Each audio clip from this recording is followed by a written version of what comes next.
नमस्कार मित्रांनो, मी तुकाराम सुरनर जी आर आणि योजना या यूट्यूब चॅनलमध्ये आपल्या सर्वांचं स्वागत आहे। आजच्या व्हिडिओमध्ये एक महत्त्वाची माहिती आपण पाहण्याचा प्रयत्न करणार आहोत, तो म्हणजे शेतकऱ्यांसाठी हा निर्णय अतिशय महत्त्वाचा आहे। त्याच्यामध्ये जर पाहिलं तर आतापर्यंत शेतकऱ्यांना ई मोजणी करण्यासाठी म्हणा किंवा त्यांच्या जमिनीचा जे काही कुटुंबातील त्यांच्या जमिनीचा जो काही पोट हिस्सा वगैरे मोजणी करायचा असेल, तर त्यांना भूमी अभिलेखामध्ये जे काही असेल तर फीस भरावी लागत होती आणि ती फीस जर पाहिली तर कमीत कमी 1000 ते 4000 पर्यंत अशी फीस भरावी लागत होती आणि त्याच्यामुळे शेतकऱ्यांना जो काही असेल तो त्यांना आर्थिक भार सहन करावा लागत होता। पण माननीय चंद्रशेखरजी बावनकुळे यांनी आज एक अत्यंत महत्त्वाचा निर्णय घेतलेला आहे आणि तो निर्णय नेमका काय घेतलेला आहे आणि त्याचा शेतकऱ्यांना काय फायदा होणार आहे, ही सविस्तर माहिती आजच्या व्हिडिओमध्ये आपण पाहण्याचा प्रयत्न करणार आहोत। तर चला आजच्या व्हिडिओला सुरुवात करूया।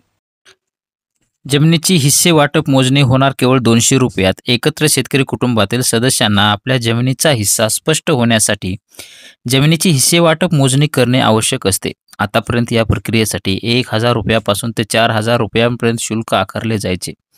आर्थिक विवंचनेत असलेल्या शेतकऱ्यासाठी हा खर्च देखील त्यांच्यावरील आर्थिक बोजा वाढविणारा असतो। यासाठीच राज्याचे महसूल विभागाने हिस्से वाटप मोजणी शुल्कात मोठ्या प्रमाणात कपात केली असून आता केवळ फक्त 200 रुपयात शुल्कात ही प्रक्रिया केली जाणार आहे।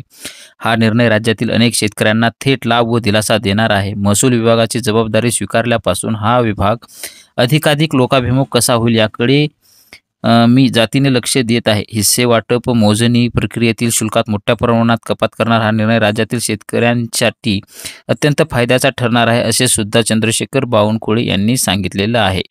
तर अशा पद्धतीने यांनी जो काही निर्णय घेतलेला आहे तो शेतकऱ्यांसाठी अत्यंत आनंदाचा असा आहे। यांच्याकडून शेतकऱ्यांकडून सर्वांचे यांचं अभिनंदन केलं जातं आणि शेतकऱ्यांसाठी इतका अत्यंत महत्त्वाचा आणि चांगला निर्णय जे घेतलेला आहे तो शेतकऱ्यांना जो काही आता मोजणीसाठी म्हणा किंवा त्यांचे पोटनकाशे मिळण्यासाठी म्हणा अत्यंत महत्त्वाचा ठरणार आहे आणि यांच्या माध्यमातूनच त्यांच्यावर शेतकऱ्यांवर जो काही आर्थिक बोजा लादला जात होता किंवा त्यांना भरावा लागत होता तो आता कमी होणार आहे आणि याच आर्थिक बोजासाठीच काही शेतकरी मोजणी करायचे थांबत होते किंवा फीस जास्त असल्यामुळे किंवा काही गोष्टीचे अडथळे असल्यामुळे। पण आता 200 रुपयामध्ये जर मोजणी होत असेल तर प्रत्येक शेतकरी आतला जो काही मोजणी पोट हिस्सा वगैरे असेल ते मोजून घेऊन आपापली जमीन व्यवस्थित राखू शकतो। अशा पद्धतीची एक छोटंसं अपडेट होतं ते आपण पाहण्याचा प्रयत्न केलेला आहे। असेच नवीन व्हिडिओ आपल्या चॅनलवरती येत असतात। तुम्ही ज्या चॅनलवरती नवीन असाल तर आपल्या चॅनलला सबस्क्राईब करून बाजूची बेल आयकॉन दाबायला मात्र विसरू नका, जेणेकरून व्हिडिओ अपलोड करता तुमच्यापर्यंत पोहोचवला जाईल। भेटूया नवीन माहितीसह नवीन व्हिडिओमध्ये। धन्यवाद।